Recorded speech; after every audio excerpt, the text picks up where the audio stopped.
Salam saudara-saudara.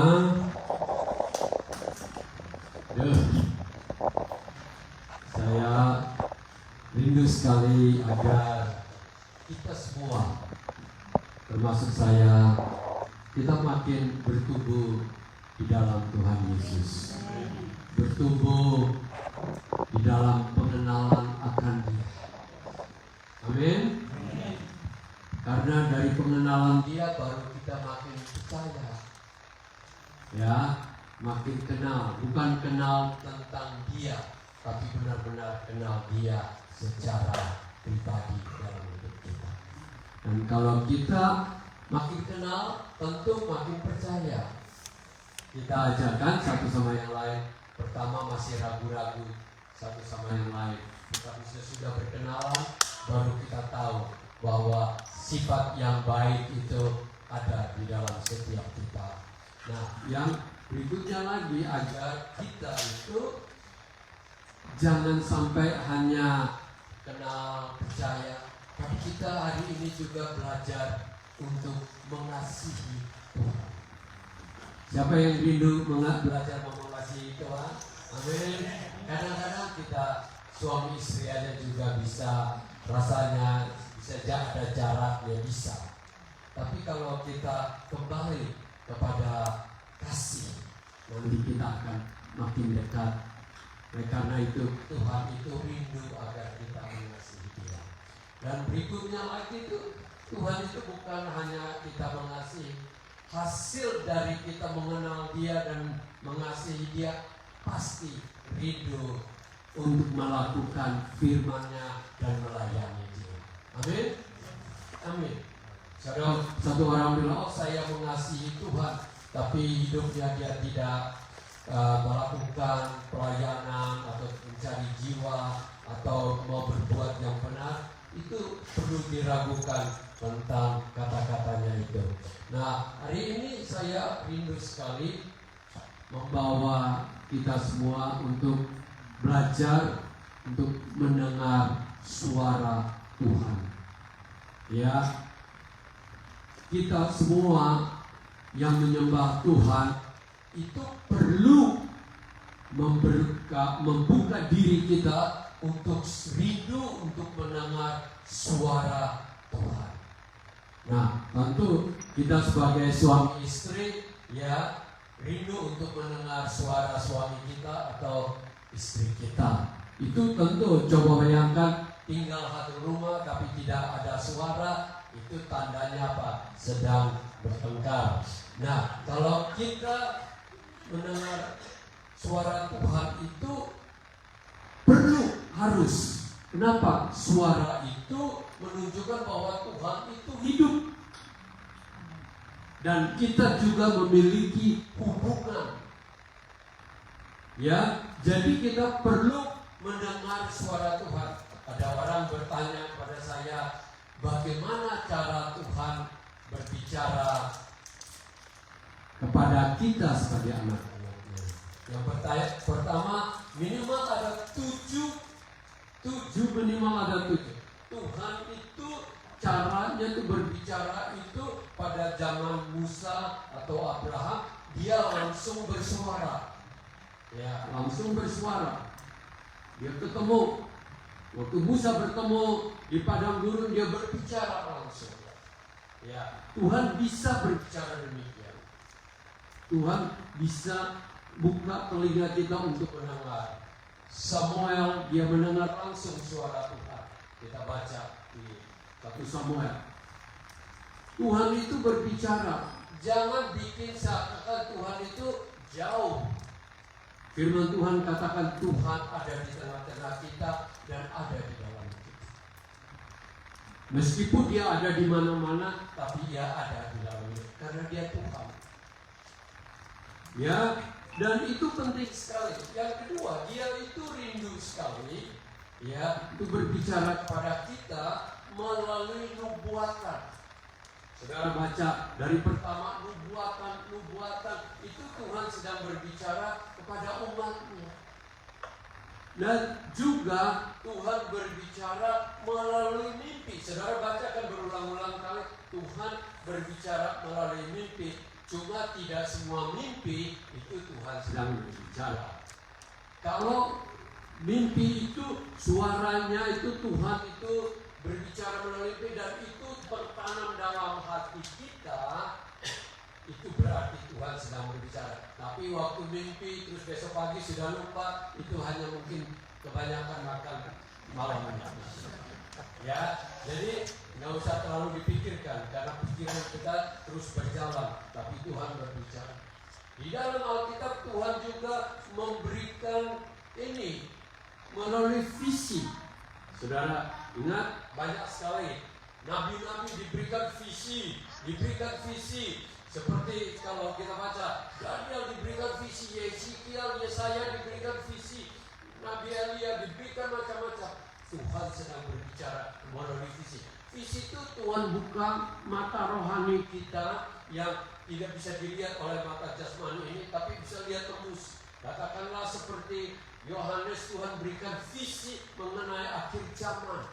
Wahyu, saudara perhatikan bagaimana apa yang dia katakan itu semua satu persatu sedang digenapi di dalam hidup ini, khususnya tentang akhir zaman itu.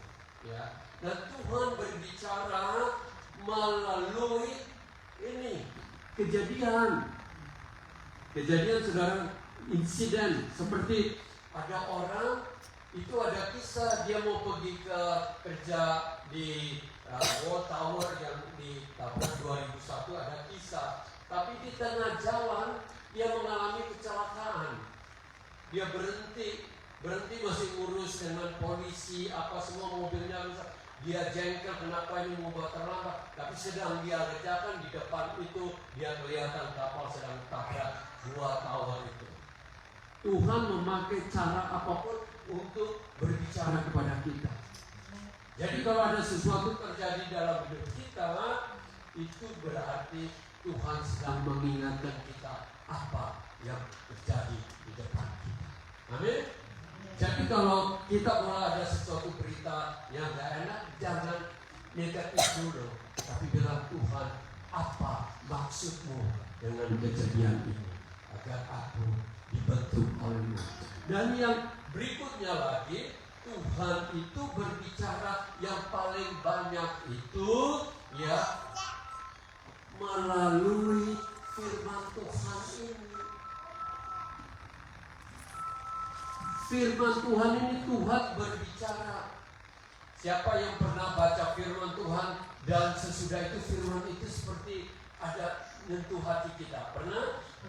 Amin. Nah itu Tuhan sedang berbicara. Itu yang disebut rema.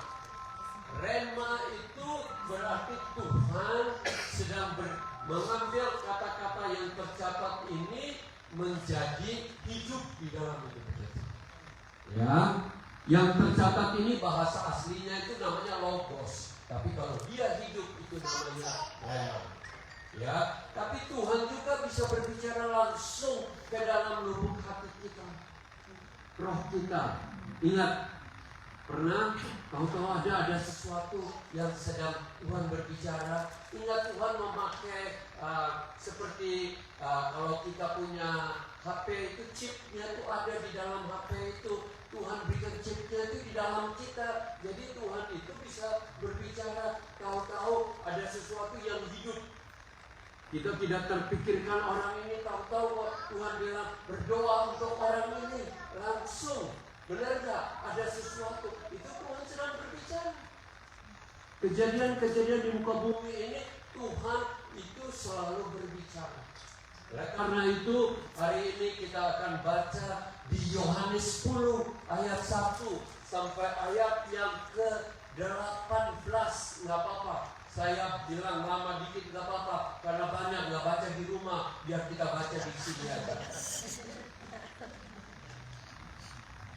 Ayat pertama saya baca Yohanes 10 ayat 1 sampai 18. Gembala yang baik.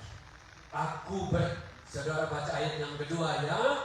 Aku berkata kepadamu, sesungguhnya siapa yang masuk ke dalam kandang domba dengan tidak melalui pintu, tetapi dengan memanjat tembok. Ia adalah seorang pencuri dan seorang perampok. Ayat 2. Tapi siapa yang masuk melalui pintu, untuk dia penjaga membuka pintu, dan domba-domba mendengarkan suaranya, dan ia memanggil domba-dombanya masing-masing menurut namanya dan menuntutnya keluar. Ayat 4. jika semua dombanya telah membawanya keluar, dia berjalan di depan mereka, dan domba-domba itu mengikuti dia, karena mereka mengenal suaranya. Tetapi seorang asing pasti tidak mereka ikuti, malah mereka lari daripadanya, karena suara orang-orang asing tidak mereka kenal. Itulah yang datang bagi suara perubahan mereka, tetapi mereka tidak mengerti apa maksud yang dia berkata kepada mereka. Maka kata Yesus sekali lagi, aku berkata kepadamu, sesungguhnya aku pintu ke domba-domba itu. Semua orang yang datang sebelum aku adalah pencuri yang berbeda, dan domba-domba itu tidak mendengarkan mereka. Akulah pintu, barang siapa masuk melalui aku, ia akan selamat, dan ia akan masuk dan keluar dan menemukan padang rumput.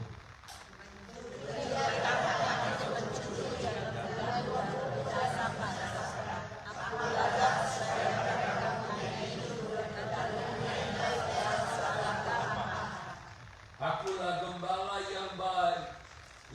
yang baik memberikan nyawanya bagi domba-dombanya.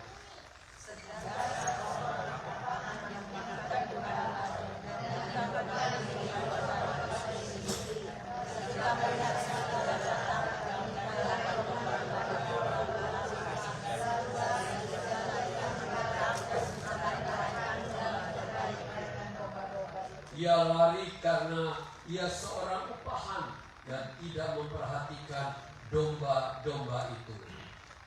Akulah gembala yang baik, dan aku mengenal domba-dombaku, dan domba-dombaku mengenal aku. Sama seperti Bapa mengenal aku dan aku mengenal Bapa, dan aku memberikan nyawaku bagi domba-domba.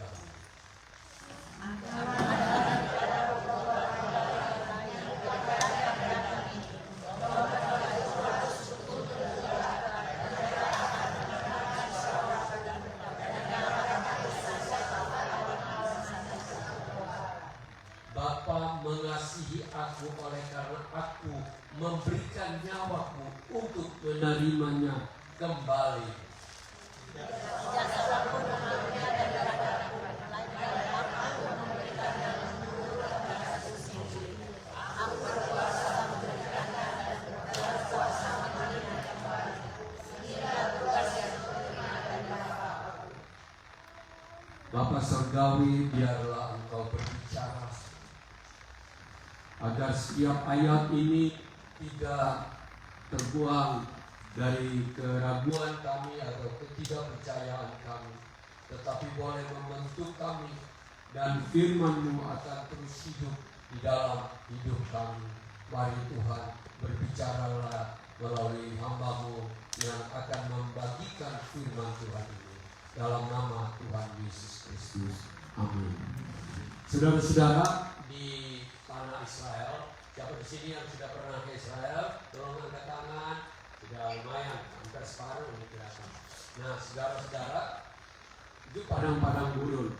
Ada bukit-bukit terjal, ada jurang. Nah, ada dua orang Beduin.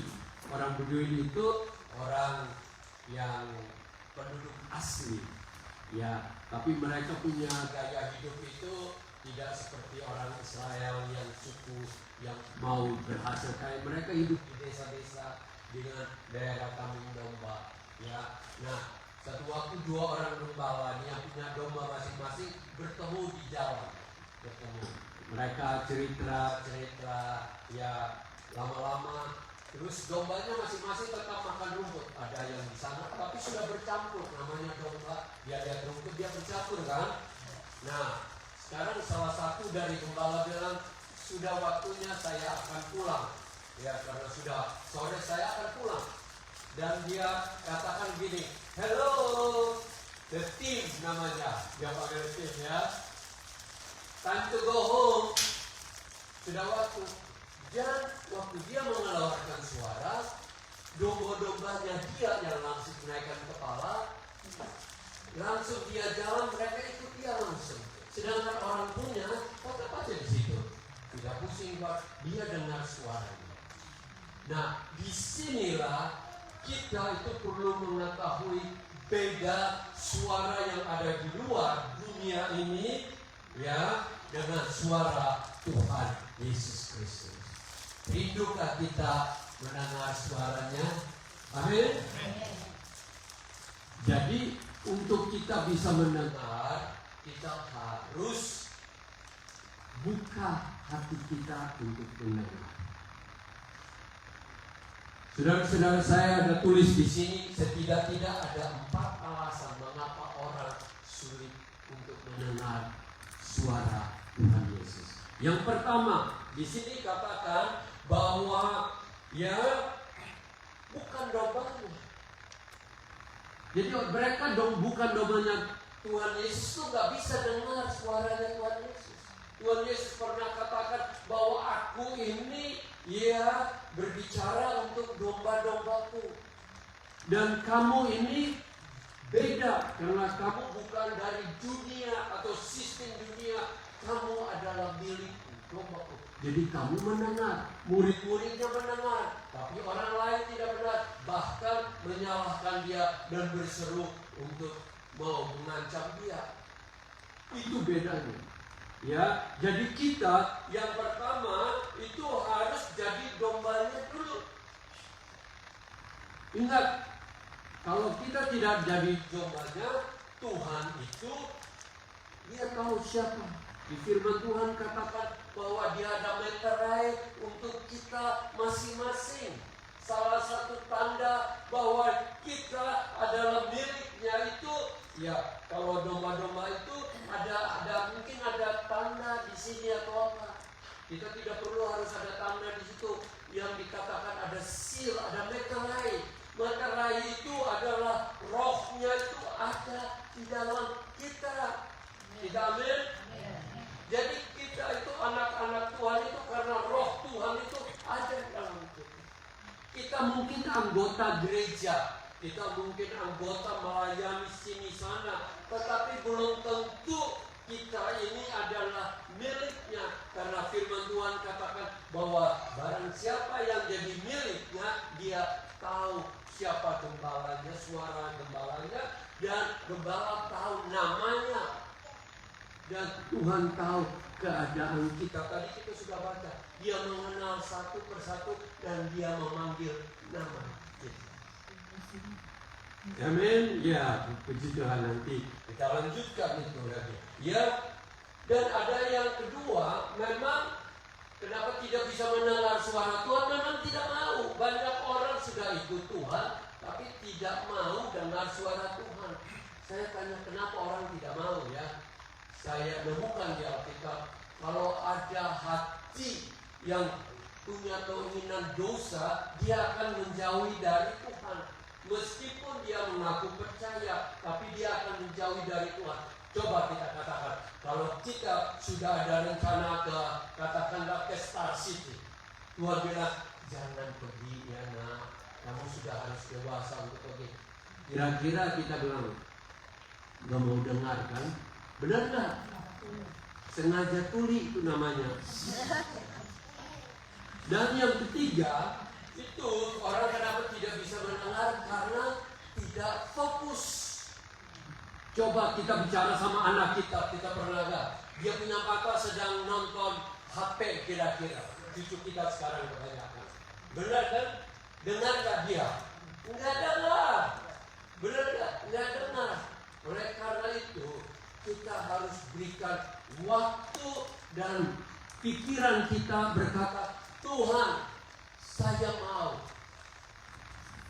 dengar suara. Ingat, Tuhan itu bukan Tuhan yang jaraknya jauh dan dia hanya berkomunikasi hanya ini aja. Dia rindu berkomunikasi dengan kita. Amin. Dia rindu. Nah, pada waktu kita berdoa, ini kesalahannya banyak orang Kristen. Doa itu dia langsungkan sampaikan ke list kebutuhannya. Ya, Tuhan tolong saya, ampuni saya Tuhan, ini terus, yang ini saya ini.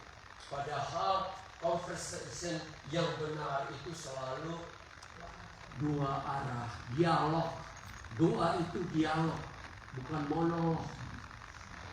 Kita itu sebaik ini saya bagikan, sebaiknya duduk katakan, Tuhan, aku siap mendengar suara. Baru sampaikan yang lainnya gitu. Tuhan tidak keberatan apa kebutuhan kita datang. Seperti kita manusia aja ngerti satu sama yang kalau ngomong itu jangan langsung. Itu hanya ini servant yang tidak tahu hati. Orang ini bosnya. Jadi sampaikan. Tapi kalau kita itu bapak dan anak. Bapak dan anak selalu bilang, Tuhan, aku mau mendengar suaramu berbicara. Dan saudara percaya, yang tidak pernah timbul dalam pikiran di hati, muncul itu ayat-ayat dalam hidup kita, muncul itu suara-suara dalam hidup kita. Dan itu sebenarnya harus. Nah, di sini lagi dikatakan tidak cukup dekat untuk bisa membedakan. Saya berikan contoh, kalau kita suami istri dekat, ya baru ngomong telepon meskipun banyak orang di rumah, kita tahu suara istri kita, bukan? Benar nggak? Kalau nggak tahu, itu perlu dipertanyakan. Kita pasti tahu suaranya. Baru hello, Ibu Ruth itu baru hello itu meskipun ada banyak orang, saya tahu suara dia sedang memanggil saya. Meskipun ada banyak orang, kenapa saya tahu suara? Kenapa? Karena saya dekat. Amin. Nah, kita harus belajar seperti demikian sehingga pada waktu Tuhan baru panggil nama kita, kita sudah tahu, oh Tuhan sedang mau berbicara dengan kita. Itu harus supaya kita ini jangan salah jalan. Ingat, manusia ini butuh sekali tuntunan karena firman Tuhan itu terang, suara Tuhan itu terang sekali dalam hidup ini. Jangan kita hanya rely atau bergantung kepada kekuatan kita ataukah kemampuan kita atau experience kita, tapi kita mendengar bahwa setiap jalan dalam hidup kita itu Tuhan tuntut. Amin. Ingat, di sini yang tadi kita pelajari, dia adalah satu. Kalau ini ya, dia ini di sini dikatakan apa? Jikalau kita miliknya, dikatakan miliknya, maka kita akan mendengar suara. Ya, banyak orang menjadi anggota gereja. Anggota tidak salah. Kita bikin itu anggota yang mantap, ya. Tetapi banyak orang juga sudah jadi anggota, tapi tidak memiliki hubungan pribadi dengan Tuhan. Tuhan itu mampu membuka kita semua yang ada di muka bumi ini, meskipun ada waktu yang bersamaan miliaran orang berdoa pun dia punya kemampuan untuk mendengar suara kita. Ada orang bilang, pasien saya nggak mau berdoa. Kenapa? Terlalu ramai. Nanti kita doa, Tuhan nggak dengar. Itu manusiawi kita terbatas. Kita hanya bisa dengar 1-2 orang ngomong. Benar nggak? Ingat, kalau orang wanita, dia bisa ngomong di telepon sini, tapi suami ngomong dia bisa dengar. Tapi kalau kita orang laki-laki tidak bisa. Kalau dengar satu ya hanya satu. Istri ngomong kita nggak dengar. Benar nggak? Itulah kita kemampuan beda. Tetapi Tuhan itu mampu. Saudara tahu, Pergi aja, saudara nyetir ke hutan, ya lewat freeway. Saya suka bilang, coba hitung ada berapa pohon yang kita lewati. Kita manusia nggak sanggup, bukan? Pohon begitu banyak, jenis pohon puluhan macam-macam. Saudara tahu nggak, inseks yang namanya inseks itu, orang-orang ahli sudah mulai namanya belalang, namanya sekarang itu ada ratusan ribu jenisnya. Dan manusia aneh, tiap-tiap punya ini sendiri, punya warna sendiri, punya gaya sendiri masing-masing. Luar biasa, bukan? Dan yang ciptakan itu bukan manusia. Jadi kita harus tahu bahwa Tuhan yang kita sembah ini maha besar, maha kuasa, yang tadi sudah dinyanyikan, bahwa benar-benar Dia tahu setiap kita dalam hidup ini. Ya, kita belajar lagi bahwa apakah kita ini miliknya atau hanya masih milik dari satu denominasi. Ingat, ngerti, satu gereja dulu. Kita harus menjadi miliknya, karena firman Tuhan katakan domba-dombaku. Kita adalah domba Tuhan Yesus. Yang kedua, kita dari yang tadi kita baca, kita akan mengenalnya dan mengenal suaranya. Kita harus mengenal Dia, karena kalau kita tidak mengenal, kita akan tersesat di muka bumi ini.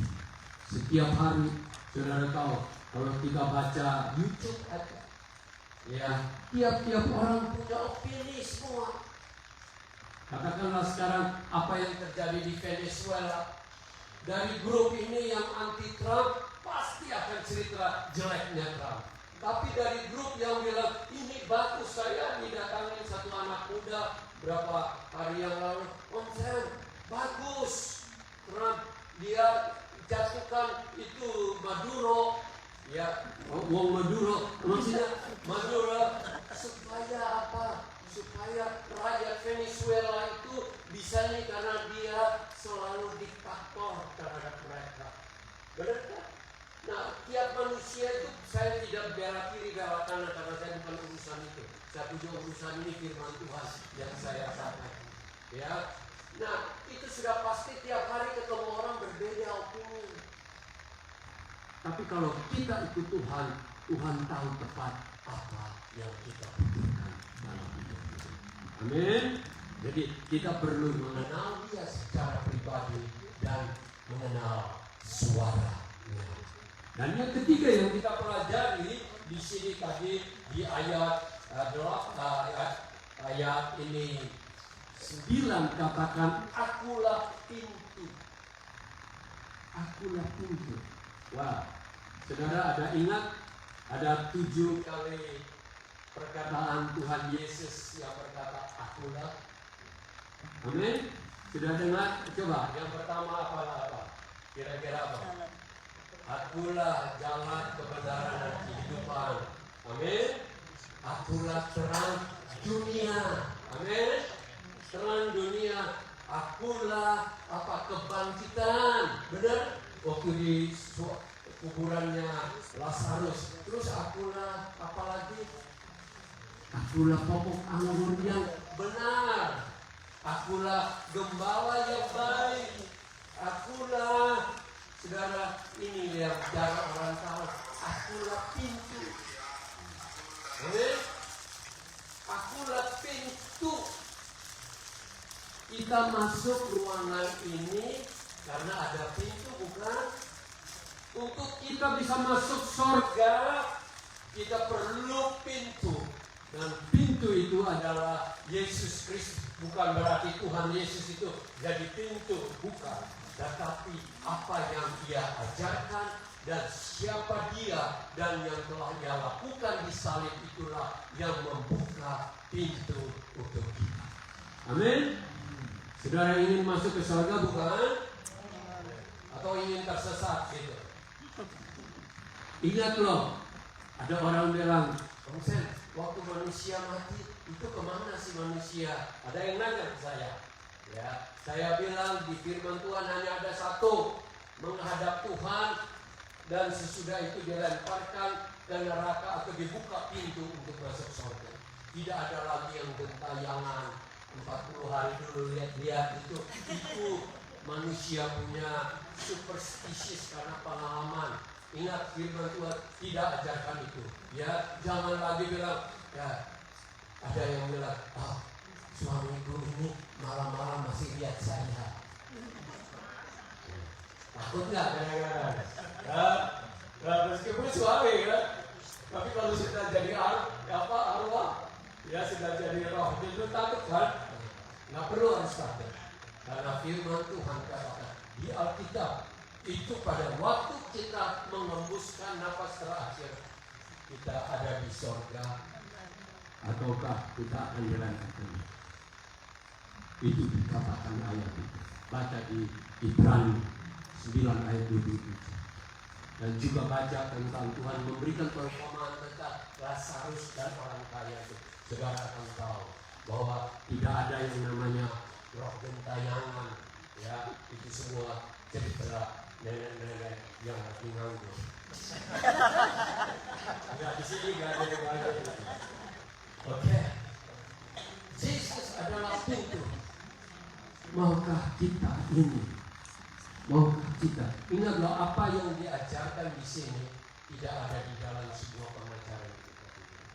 Semua punya pengajaran lah. Kamu berbuat baik, nanti moga-moga waktu ditimbang kebaikanmu sama dosamu, kalau baikmu lebih banyak, maka engkau masuk surga. Padahal firman Tuhan katakan semua manusia tidak ada yang benar, semua sudah berdosa. Hanya yang buka pintu, hanya yang bisa kita lalui, yaitu Yesus Kristus. Amin. Jadi jangan karena ketidakmengertian kita mau bandingkan dengan kebenaran firman Tuhan. Banyak orang itu melawan Tuhan karena dia tidak mengerti firman Tuhan. Oleh karena itu kita harus benar-benar untuk mengerti firman Tuhan. Dan yang keempat yang kita pelajari di sini, Yesus gembala yang baik. Bukti dia adalah gembala baik itu, dia memberikan nyawanya untuk kita. Dia katakan kalau gembala upahan, ada serigala, ada musuh, dia melarikan diri dan meninggalkan domba-domba itu. Tetapi Yesus sampai akhir, dia di atas Alkitab, di atas salib itu dia katakan it is finished. Dia mengerjakan sampai titik terakhir. Dia mengembalakan kita. Dan bukan pada waktu itu saja, sampai hari ini pun. Kalau saat kita katakan Tuhan Yesus adalah Tuhanku, gembalaku, maka saya ingin katakan dia akan memelihara kita sampai selama-lamanya. Loh, saya lihat itu banyak orang yang menyebut nama Tuhan Yesus kok mati. Benar gak? Ada gitu kan, ada pertanyaan, mati tersiksa, mati terbuang, mati ini. Saya hanya ingin katakan saja, kita tidak tahu hati orang. Tetapi yang saya percaya, kalau kita benar-benar itu Tuhanlah yang akan membela kita. Dan kalau Tuhan izinkan kita untuk mengalami sesuatu sama seperti murid-muridnya mengalami penganiayaan dan mati pun, ya itu ada rencana Tuhan di balik itu semua. Saudara tahu, Thomas itu salah satu murid itu mati di India, tapi melalui dia daerah yang namanya bagian itu banyak orang menjadi percaya, dan sampai saat ini gerejanya Santa Thomas masih ada di India. Itu masih ada. Markus mati sampai di Alexandria di Afrika Utara mati. Tetapi melalui itu daerah itu diubahkan. Saudara tahu, pada waktu 12 murid mati itu di dunia ini hampir seluruhnya itu orang mendengar Yesus Kristus dari 12 orang itu. Saudara, luar biasa bukan? Sampai Rasul Paulus itu waktu dia mau masuk di kota Roma, mau masuk di kota, mereka sudah gemetar bahwa ini yang menggoncangkan dunia ini sudah datang. Saudara, meskipun Rasul Paulus mati, tetapi melalui kematiannya sampai sekarang namanya masih disebut Rasul Paulus. Amin. Oleh karena itu, kalau Tuhan izinkan apapun terjadi dalam hidup kita, jangan kita takut. Tapi ini harus berbicara mengenai orang-orang yang melakukan kehendak Tuhan, yang melakukan misi Tuhan. Itulah yang taat Tuhan akan ini. Hari ini ada satu ayat terakhir yang saya rindu bacakan. Ya, ayat 10 kita sama-sama ulang. Ayat 10, Evi, 1, 2, 3. Pencuri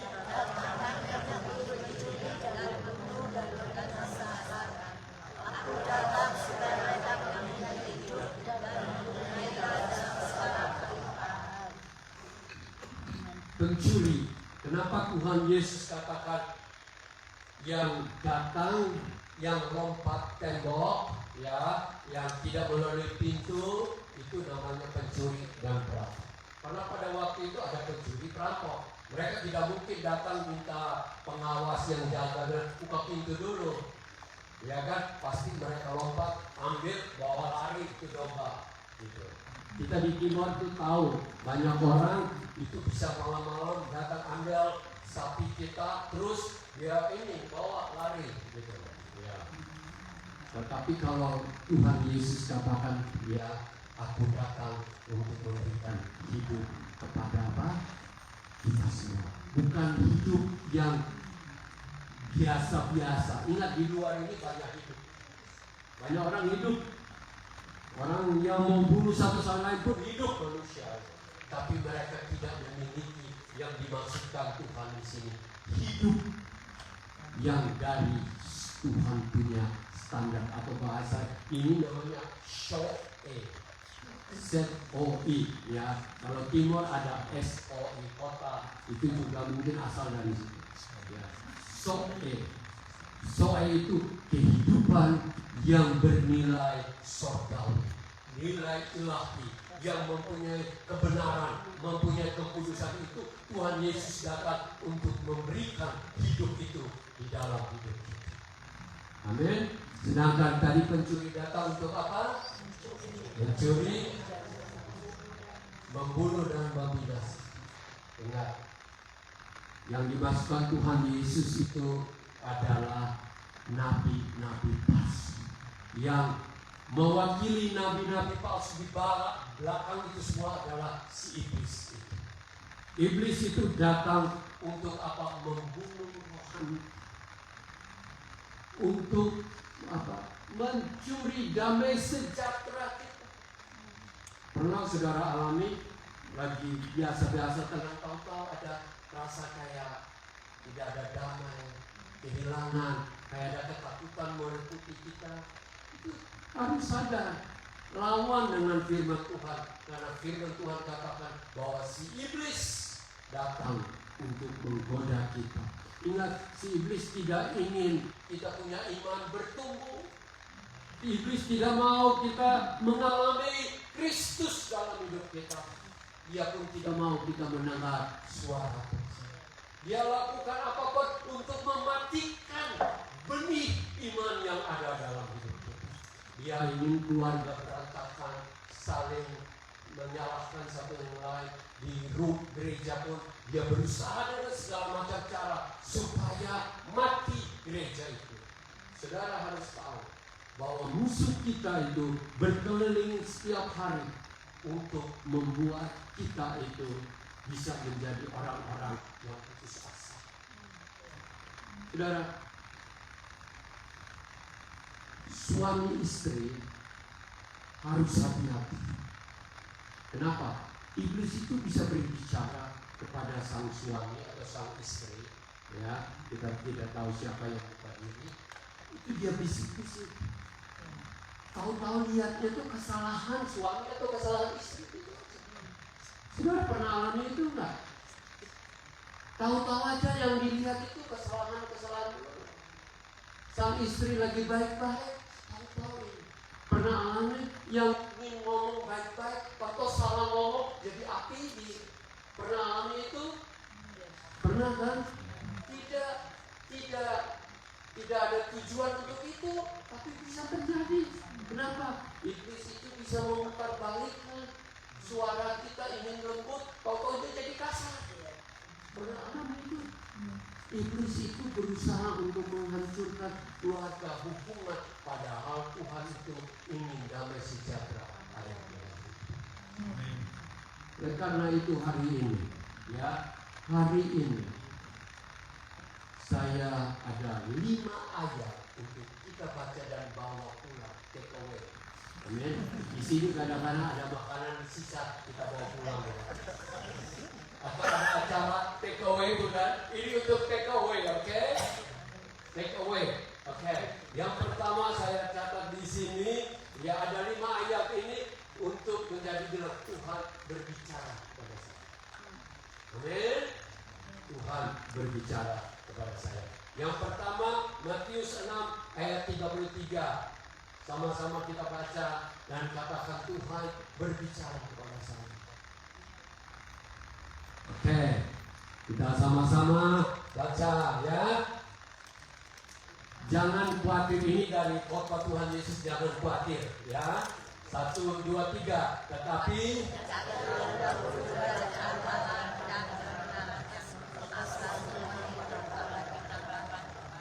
amin. Biar Tuhan berbicara dalam hidup kita.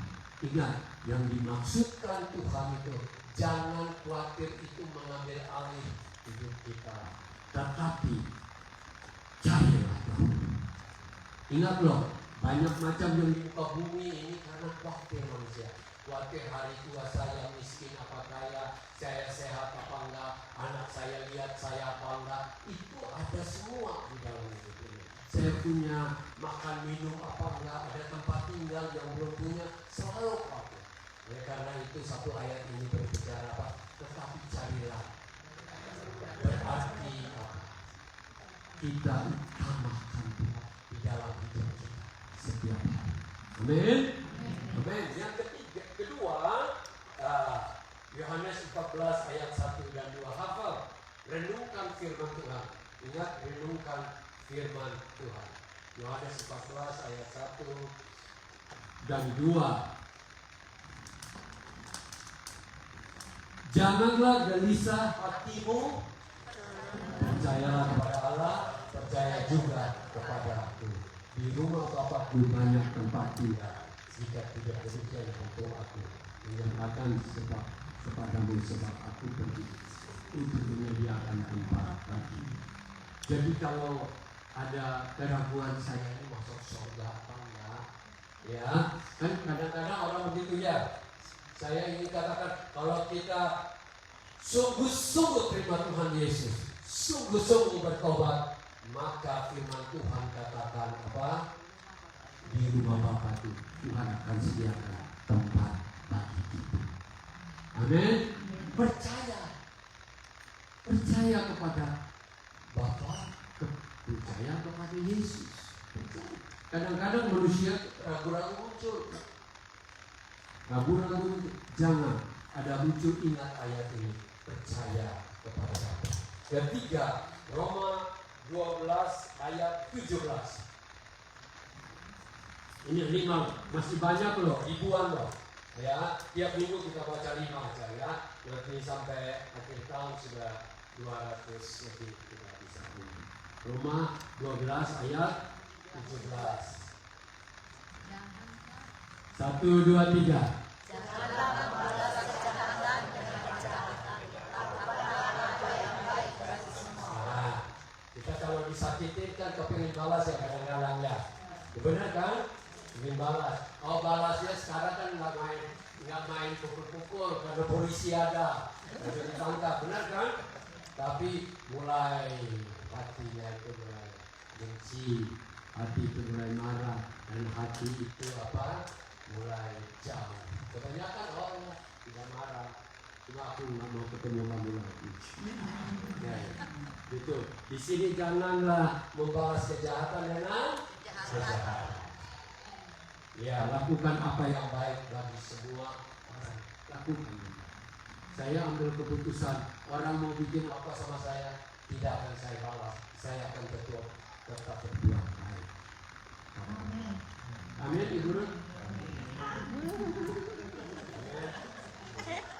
Ibu Ruth tahu, kita sebagai manusia dengar kata-kata yang gak enak, menyakitin kita, bukan? Namanya di dunia ini, kita hidup di dunia tidak lepas mulut orang kita nggak bisa jahitkan, tapi kita izinkan saja dia ngomong, tapi kita tetap akan berdoa bahwa ambil keputusan demikian. Amin. Amin. Apapun berdoa, karena kalau kita baca, Tuhanlah yang menjadi hakim atas masing-masing. Amin. Ingat, mungkin saya sedang salah, oke lah, Tuhan saya berdoa, tapi jangan kita balas, biar balas itu Allah. Roma 12 ayat 1 dan 2. Ya. Ini sering dibaca ya, tetapi ini kali kita baca aja untuk ini, sudah mau selesai. Oke, karena itu saudara-saudara 1, 2, 3. Karena itu saudara-saudara, dengan kemurahan Allah aku menasihatkan kamu supaya kamu mempersiapkan tubuh sebagai kesembahan hidup yang kudus dan berkenan kepada Allah. Itu adalah ibadah yang sejati. Ayat 2. Janganlah kamu menjadi serupa dengan dunia ini, tapi berubahlah oleh pengalaman hidup, sehingga kamu dapat membedakan mana yang kepada Allah, apa yang baik, yang menyenangkan kepada Allah dan sempurna. Amin. Hafalnya, Tuhan itu berbicara kepada kita. Terakhir sebelum kita berdoa, 1 Tesalonika 4 ayat 16 sampai 18.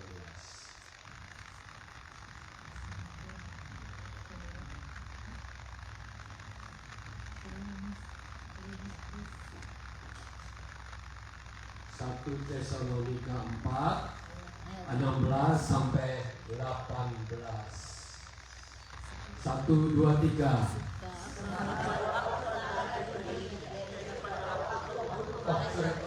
Bukan. 5, 1 Tesalonika 5, salah. 1 Tesalonika pasal yang 5 ayat yang ke-16. 1, 2, 3. Bersikaplah senantiasa. Tetaplah berdoa, mengucap syukurlah dalam segala hal, sebab itulah yang akan berjaya di dalam Kristus. Ya, berarti di sini ajarkan kita apa? Selalu bersyukur. Ya, segala mengucap syukur dalam segala hal, karena itu yang dikehendaki oleh. Tetaplah berdoa. Ini ayat-ayat yang paling pendek di dalam Alkitab ya. Ya, bersukacitalah senantiasa, tetap berdoa ya, tetap berdoa dan penuh dengan ya bersyukur kepada Tuhan. Mungkin akhir-akhir ini tanpa kita sadari kita bersungguh-sungguh dalam keadaan kita. Ya, bisa bersungguh. Tapi belajarlah hari ini berdoa dengan bersukacita sambil menaikkan syukur kepada Tuhan dalam hidup. Mari kita berdoa biarlah firman Tuhan hari ini akan terus berguna di dalam hidup kita.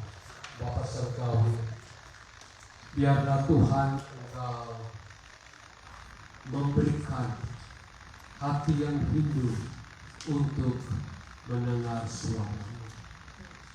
Hati yang mengenal Engkau, yang keadaan apapun tidak akan menggoncangkan kami, karena kami mengenal Engkau. Meskipun kami disakiti, meskipun keadaan kami tidak baik-baik Tuhan, tetapi kami belajar untuk dengar suara Engkau, mengikuti Engkau. Mari Tuhan tuntun hidup kami, supaya kami menjadi orang-orang yang disebut sebagai domba-domba. Orang percaya, ya, dan kami adalah domba-domba yang mengenal suara. Terima kasih untuk hari ini. Biarlah ayat-ayat ini berbicara dalam hidup kami dan makin menguatkan kami makin membuat kami makin mengenal Engkau dan hidup di dalam kasih kepadamu. Tuhan, kami bersedia dibentuk oleh firman-Mu, kami dibentuk oleh suara-Mu, pimpinanmu, dan biarlah hari ini setiap kami akan pulang dengan penuh sukacita bahwa Engkau sedang berbicara kepada kami, Engkau sedang menuntun kami kepada kedewasaan penuh di dalam Engkau, supaya kami tidak menjadi kanak-kanak rohani, kami tidak minum susu di dalam hidup kami terus, tetapi kami mulai memakan makanan yang keras di dalam hidup kami. Bawa kami Tuhan, supaya di tahun yang baru ini ada pertobatan di dalam hidup kami. Kami meninggalkan semua yang tidak berkenan kepadamu, dan kami mau hidup di dalam jalan dan kebenaran di dalam Tuhan. Terima kasih untuk hari ini. Terima kasih untuk kebaikan Tuhan. Mari Tuhan berbicara terus di dalam hidup kami. Meskipun sering kami tidak tahu suara-Mu, tapi bikin kami untuk bisa membedakan ini suara dari diri sendiri, suara dari dunia, suara dari si jahat, atau suara dari Tuhan. Biarlah kami makin hari makin peka. Kenapa kami makin peka? Karena kami makin dekat dengan Engkau. Bawa kami Tuhan untuk hidup di dalam jalan-Mu, dituntun oleh kebenaran Tuhan. Itulah doa dan permohonan kami dalam nama Tuhan Yesus Kristus. Amin.